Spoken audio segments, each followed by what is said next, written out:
There are 842 million undernourished people in the world today. That means 1 in every 8 people on the planet experience hunger every day. It's so bad that the United Nations says it's the #1 public health threat worldwide, greater than AIDS, malaria, and tuberculosis combined. In 2012, the world's wealthiest nations committed to a new alliance to take on the root causes of global hunger, poverty, and underdevelopment, and reform the current food aid system.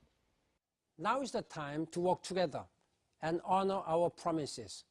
Governments, business, farmers, scientists, civil society, and consumers, we all have an important role to play on end to hunger in our lifetime.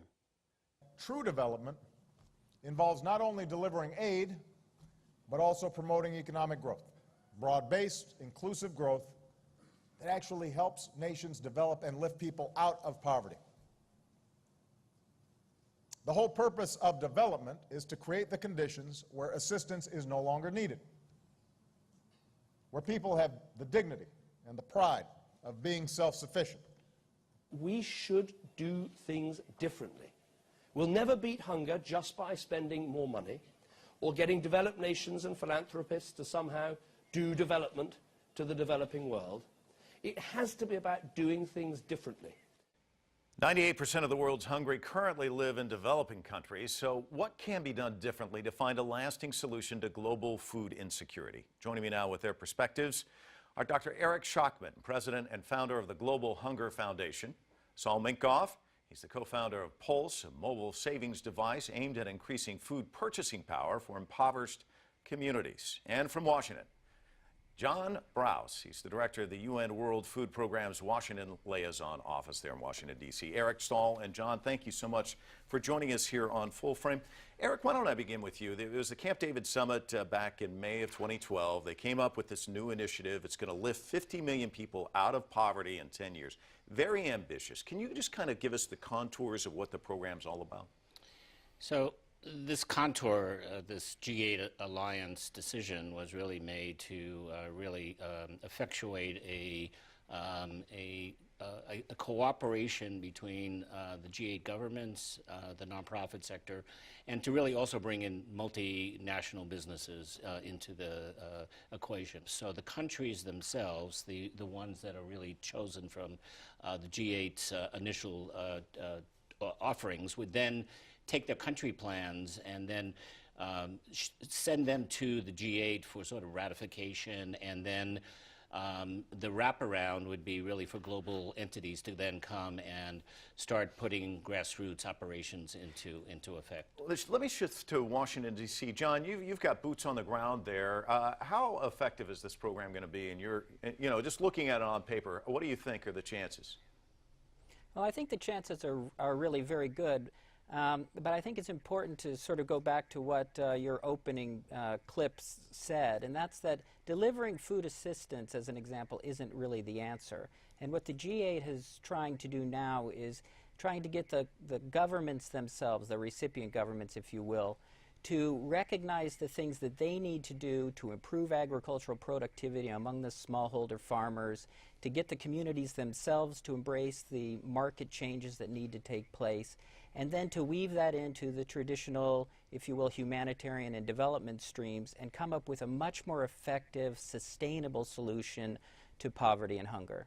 John, just as a follow-up, talking to Howard Buffett about this issue, listening to U.S. President Obama and Prime Minister Cameron, it kind of makes you think of the old proverb, give a man a fish, feed him for a day, teach him how to fish, and you feed him for a lifetime.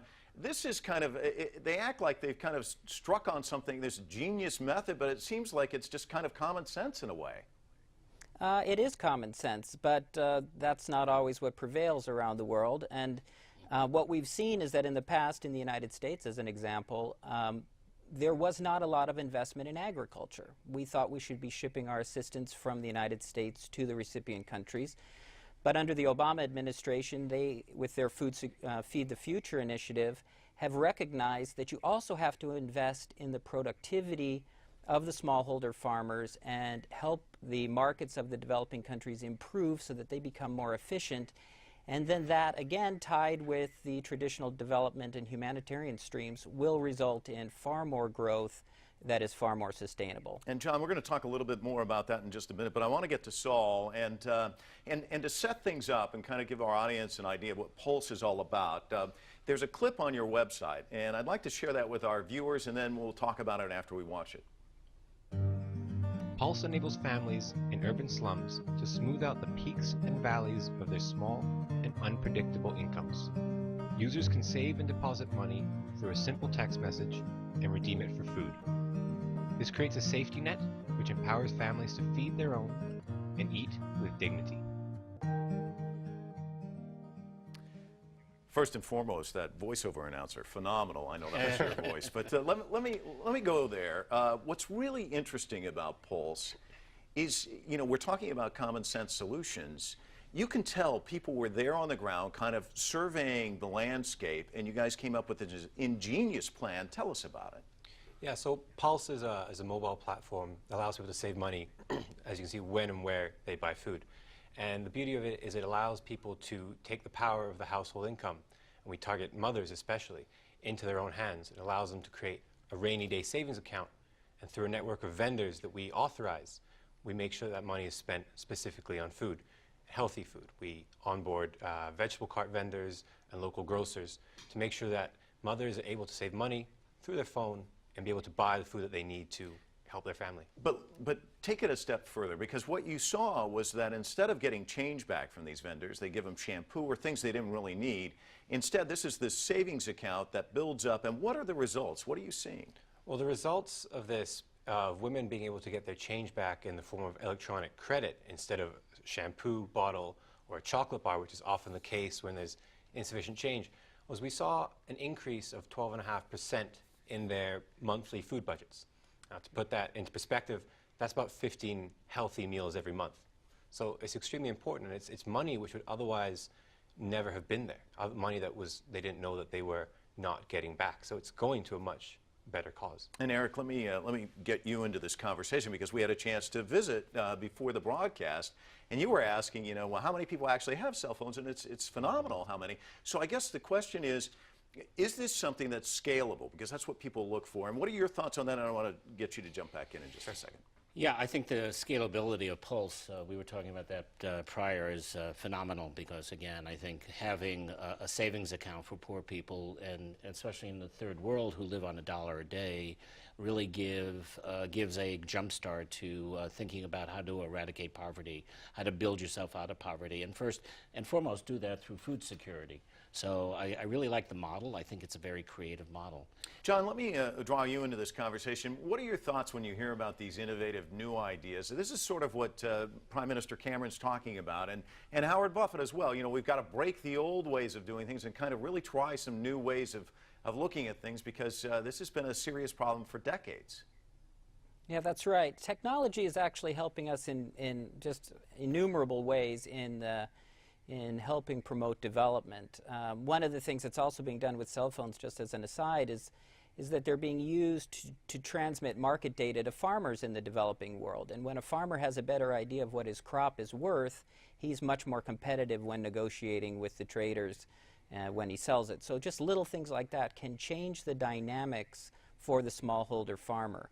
But in the case of the World Food Program, we're using technology to improve the way we provide assistance to some of the beneficiaries that we're trying to support. In the case of our response in Syria, we're using the e-vouchers, electronic vouchers, and the credit cards that you may have heard about to make sure that we can give people something that they can use that gives them more control over the types of food that they buy, and gives them, in fact, a greater nutritional benefit than the delivery of a few fixed commodities from a faraway location. What are the greatest challenges facing international aid organizations, would you say, John?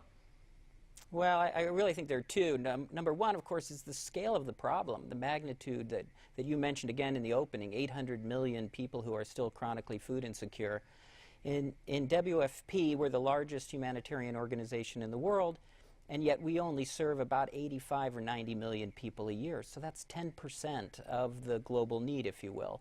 So the magnitude of the crisis is one of the issues. But the second one that is really a challenge these days is security.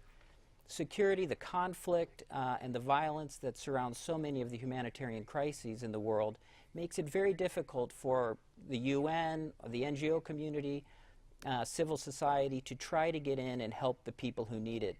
And if we don't do something about the conflict that impedes access, we're going to have a very difficult time to do our job. Saul, one of the other things that Howard talked about was bringing kind of an entrepreneurship, kind of a Silicon Valley approach to things, trying things. Maybe it fails. Do you think that the fact that you know, you're young, you're aggressive, you're going to try different things, that perhaps you bring something to the table that the traditionalists aren't? I believe so. I think that foundations like the Holt Prize and the Holt International Business School and the Clinton Global Initiative are really putting social entrepreneurship at the forefront. They're allowing us to see that, yes, we can make a good, sustainable living ourselves this way. And what this does is allows young people, like myself, straight out of school, to be able to focus our attention and our sort of young, youthful energy on these social problems.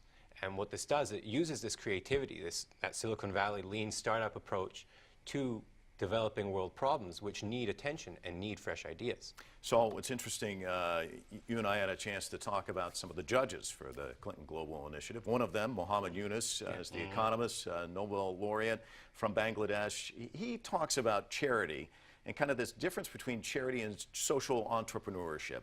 We have an excerpt from a speech he gave in Australia, and I want to share a little bit of that right now. Charity money goes, it never comes back. It has only one life. But if you convert this into social business money has endless life. It goes on to perpetuity. It doesn't stop. So, in a sense, you're creating this endless life with what you're doing now. We're creating something sustainable. Yeah. Like he says, charity has just one life. We're trying to create something that keeps moving and keeps progressing and keeps improving the lives of the people there, but in a sustainable way using business practices. And John, I want to get your thoughts on Yunus's comments. What do you think when you hear something like that? Well, I absolutely agree with it, but I think it's important to point out that we need all of the tools. The World Food Program does that in one way. We have one particular way.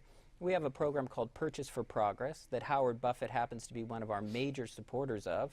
And in that program, we use our purchasing power and our technical assistance to help smallholder farmers learn how to better produce their products and then market those products. And little things, again, as I mentioned about, for example, understanding market data or understanding how to clean your commodity so that it realizes a higher price, these then can provide significant increases in income for the farmers, and you begin a cycle of moving up the social ladder. So all the tools are really needed to make a successful society. Eric, I want to give you the last shot at this. Social entrepreneurship, is it a game changer when it comes to this issue? It is absolutely a game changer. It is I think the effervescence of really looking at a whole new a field to really change the motif of how hunger is going to be addressed in the future. And to me, I think as long as you put that entrepreneurial challenge out there and do so in a transparent modality, that's important. All right, John, thank you so much for joining us from Washington, D.C. Eric, Saul, thank you both for joining us to talk about this very important subject. Thank you. Thank you.